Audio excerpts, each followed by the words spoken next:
Welcome, competitive aspirants. Welcome to current affairs classes. చాలా ముఖ్యమైనటువంటి current అఫైర్స్లో భాగంగా 2024 సెప్టెంబర్ నెలకు సంబంధించినటువంటి ఇంపార్టెంట్ కరెంట్ అఫైర్స్ జరిగాయి. ఆ సెప్టెంబర్ 2024 కరెంట్ అఫైర్స్ని ఇప్పుడు మనం డిస్కస్ చేద్దాం. చాలా కీలకమైనటువంటి అంశాలు. అందులో ముఖ్యంగా కేంద్ర క్యాబినెట్ తీసుకున్నటువంటి కీలకమైనటువంటి నిర్ణయాలు. ఆ నిర్ణయాల్లో మోర్ ఓవర్ 90% స్కీమ్స్ ఉన్నాయి. ఆ స్కీమ్స్, వాటికి కేటాయించినటువంటి బడ్జెట్, అలాగే ఇతర అన్ని రకాల లక్ష్యాలని ఇప్పుడు మనం డిస్కస్ చేద్దాం.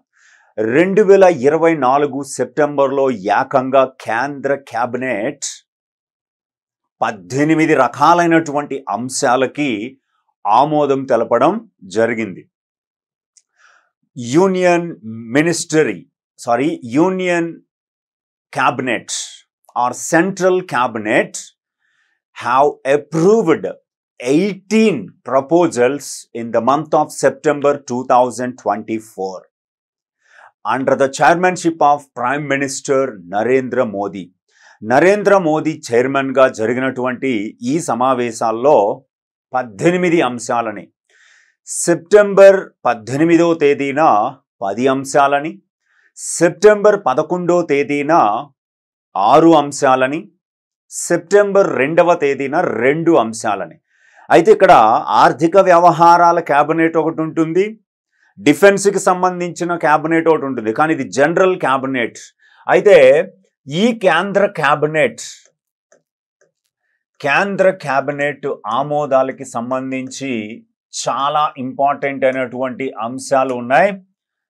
కేంద్ర క్యాబినెట్ ఆమోదాలు 2024 సెప్టెంబర్ 2024 సెప్టెంబర్ టోటల్గా 18 అంశాలని ఆమోదించడం జరిగింది. ఆ రోజు, అదే సెప్టెంబర్ నెలలో.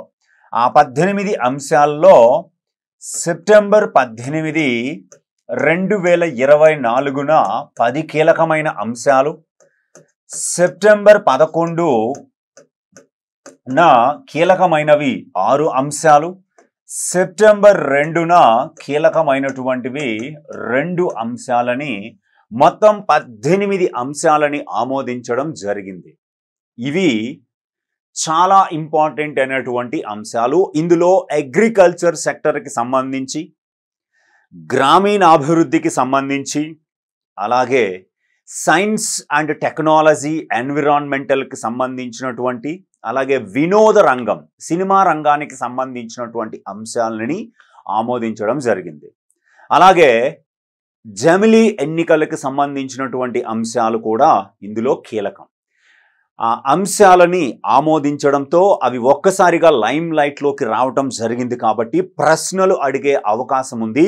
వాటిని ఒక్కసారి మనం డిస్కస్ చేద్దాం.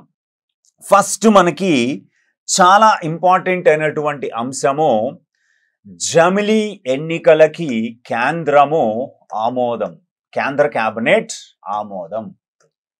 1వది, ఇది చాలా ఇంపార్టెంట్, గుర్తుపెట్టుకోండి. ఇప్పుడు మనం సెప్టెంబర్ 18, 2024న కేంద్ర క్యాబినెట్ ఆమోదించిన అంశాలని డిస్కస్ చేస్తున్నాం. ఆ 10 అంశాలని ఇప్పుడు చెప్తాను. మొదటిది జమిలీ ఎన్నికలకు ఆమోదం. ఈ జమిలీ ఎన్నికలు అనేదాన్ని సింపుల్గా మనకి 1 నేషన్ 1 ఎలక్షన్ అని పిలుస్తారు. ఒక దేశం ఒక ఎన్నిక. 1951 నుండి లేదా 1952లో జరిగిన మొట్టమొదటి సార్వత్రిక ఎన్నికల నుండి 1967 వరకు కూడా దేశంలో రాష్ట్రాల అసెంబ్లీలకి, లోక్సభకి కేంద్ర ఎన్నికల సంఘం ఒకేసారి ఎన్నికలని నిర్వహించేది. అయితే ఇప్పుడు ఆ అంశం అనేది వివిధ రాష్ట్రాలుగా ముందస్తుగా ఎన్నికలకు వెళ్ళడం 1967 తర్వాత, అలాగే కొన్ని సందర్భాలలో లోక్సభ కూడా డిజాల్వ్ అవ్వడం కారణంగా రాష్ట్రాలకు విడిగా లోక్సభకి విడిగా 5 ఏళ్లకు ఒకసారి కేంద్ర ఎన్నికల సంఘము ఎన్నికల నిర్వహణలో తలమునకలై ఉండవలసి వస్తుంది. దీని వలన దేశంలో ఏదో మూల ఎక్కడొక చోట ఏదో ఒక పంచాయతీకి కానీ లేకపోతే ఇంకొక అసెంబ్లీ సెగ్మెంట్కి కానీ పార్లమెంటు సెగ్మెంట్కి కానీ ఎన్నికల్ని నిర్వహించవలసిన పరిస్థితి తలెత్తుతుంది. తద్వారా ఎన్నికల కోడ్ అమల్లోకి రావడం, ఆ ప్రాంతాలలో వెల్ఫేర్ స్కీమ్స్ కానీ డెవలప్మెంటల్ స్కీమ్స్ కానీ పూర్తి స్థాయిలో అందించలేకపోతున్నాం అన్న భావనతో ఈ కొత్త ప్రతిపాదనని ఇప్పుడు కాదు 2014 ఎన్నికల సమయంలోనే ప్రస్తుత ఎన్డీఏ ప్రభుత్వము national democratic alliance proposed and given the proposal of జమిలీ ఎలక్షన్స్ ఇన్ దేర్ మేనిఫెస్టో. దానిని సాధ్యాసాధ్యాలని పరిశీలించడం కోసం to study the feasibility to conduct జమిలీ ఎలక్షన్స్ ఇన్ ఇండియా, దేశంలో ఈ వన్ నేషన్ వన్ ఎలక్షన్ అనేటువంటి అంశాన్ని సాధ్యాసాధ్యాలని పరిశీలించడం కోసం కేంద్ర ప్రభుత్వము ఒక చైర్మన్ 8 మంది సభ్యులతో కూడినటువంటి ఒక కమిటీని 2023 సెప్టెంబర్ 8వ తేదీన ఒక చైర్మన్ 8 మంది సభ్యులు, ఒక చైర్మన్ 8 మంది సభ్యులతో కూడినటువంటి కమిటీని 2023 సెప్టెంబర్ 2వ తేదీన నోటిఫై చేయడం జరిగింది. అయితే ఈ కమిటీకి చైర్మన్గా మనకి మాజీ రాష్ట్రపతి శ్రీ రామ్నాథ్ కోవింద్ వ్యవహరించడం జరిగింది. Ramnath Kovind headed the chairman or headed the committee of Jamili elections or one nation one elections. అయితే ఈ రామ్నాథ్ కోవింద్ కమిటీ ఓవరాల్గా తన నివేదికని తయారు చేసి రాష్ట్రపతికి అందజేయడం, ఆ రాష్ట్రపతి ఆమోదం తర్వాత దాన్ని కేంద్ర మంత్రిమండలికి పంపించడం, దాన్ని కేంద్ర మంత్రిమండలి సెప్టెంబర్ 18, 2024న ఆమోదం తెలపడం జరిగింది.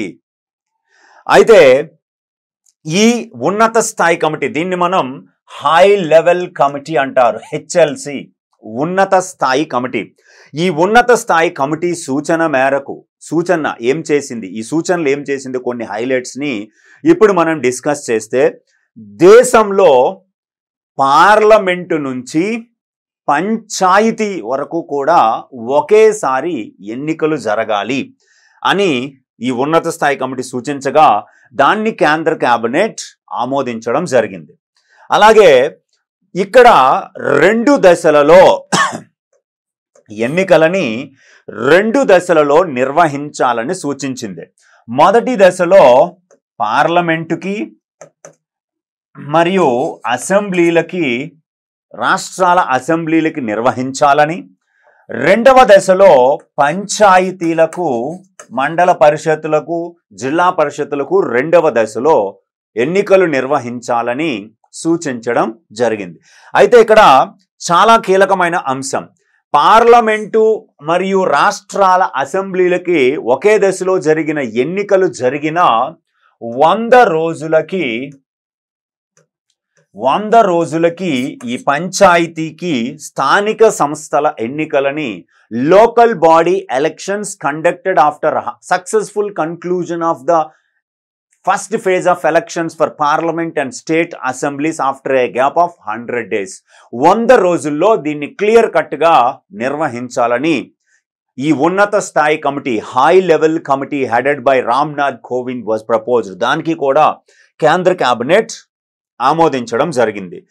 ఈ విధానం అమలులోకి వచ్చిన తరువాత, అంటే ఒకే దేశం ఒకే ఎన్నిక, వన్ నేషన్ వన్ ఎలక్షన్ లేదా సింపుల్గా జమిలీ ఎన్నికలు అనే విధానం అమలులోకి వచ్చిన తర్వాత దేశంలో అన్ని ఎన్నికలకి ఒకే ఎన్నికల గుర్తింపు కార్డుని, ఒకే ఓటర్ ఐడిని ఉపయోగించాలని ప్రతిపాదన చేయడం జరిగింది, దానికి ఆమోదించడం జరిగింది. అలాగే దేశవ్యాప్తంగా సవివరమైనటువంటి చర్చలు జరిపి దీన్ని అమలులోకి తీసుకురావాలని సూచించారు. అయితే ఇక్కడ చాలా కీలకమైనటువంటి ఇంకొక అంశం ఏమిటంటే సింపుల్గా 1951 నుండి 1967 వరకు దేశంలో ఒకేసారి ఎన్నికలు జరిగాయి. 1951 నుంచి 1967 వరకు. అయితే అసెంబ్లీలకు పార్లమెంటుకి ఒకేసారి ఎన్నికలు జరపాలని చెప్పి లా కమిషన్ అంటాం కదా మనకి, ఈ లా కమిషను తన 1999లో ఇచ్చిన 170వ నివేదికలో law commission also recommended for జమిలీ elections in its 170th report in 1999. 1999లో కూడా లా కమిషన్ తన 170వ నివేదికలో ఈ జమిలీ ఎన్నికలని ప్రస్తావించడం జరిగింది. అలాగే మనకి మరొక కీలకమైనటువంటి అంశము 2015లో పార్లమెంటరీ కమిటీ, ఇది కూడా మనకి చాలా ఇంపార్టెంట్ అయినటువంటిదే. పార్లమెంటరీ కమిటీ తన 79వ నివేదికలో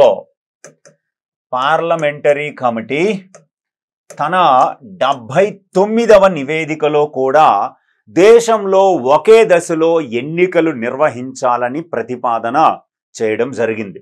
అయితే జమిలీ ఎన్నికలని దేశంలో ప్రస్తుత పరిస్థితుల్లో సాధ్యాసాధ్యాలని పరిశీలించడం కోసమని ఈ ఉన్నత స్థాయి కమిటీ, రామ్నాథ్ కోవింద్ సారథ్యంలో ఉన్నటువంటి ఈ ఉన్నత స్థాయి కమిటీ 7 దేశాలలో మొత్తం 7 దేశాలలో ఏకంగా రీసెర్చ్ చేయడం జరిగింది, అబ్జర్వ్ చేయడం జరిగింది. 7 దేశాల్లో అధ్యయనం చేసింది. ఆ 7 దేశాల్లో 1వది దక్షిణాఫ్రికా అనేటువంటి ఒక దేశము, అలాగే 2వది స్వీడన్, 3వది బెల్జియం, 4వది జర్మనీ, 5వది జపాన్, 6వది ఇండోనేషియా, అలాగే 7వ దేశము ఫిలిప్పీన్స్.